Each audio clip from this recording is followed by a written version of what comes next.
Step into my office and take the executive tour of my Bioactive Terrariums. We'll dive into my most recent creation first, my vampire crab ecosystem.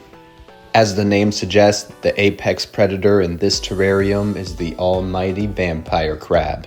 Although it does eat vegetation, it definitely doesn't skip out on its protein. On the menu, sherry shrimp.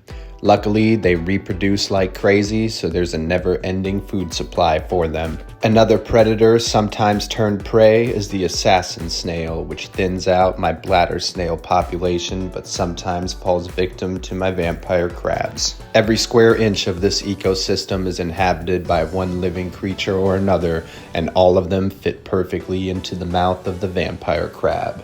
Next door is one of my first ever creations, a Paludarium inhabited by 3 white cloud minnows.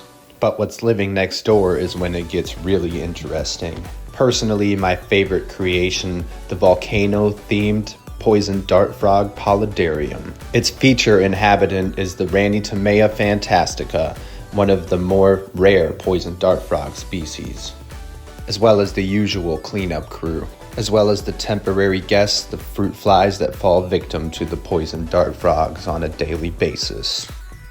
Let's pop into the Tinctorius azurus tank. Tinctorius azurus is another species of poison dart frogs known for their amazingly blue color and striking patterns. I'm sure you can easily guess why these are also some of my favorite poison dart frogs, but there's tons of species out there and I'd love to add to my collection. If you're a poison dart frog enthusiast, I'd love to hear from you what your favorite poison dart frog is.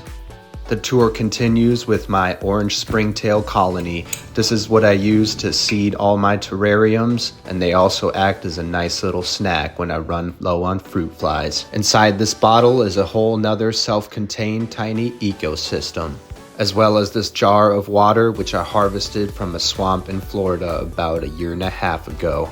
Apart from supplements and testing kits, I also have my flightless fruit fly breeding operation, which is how I keep all of my poison dart frogs fed.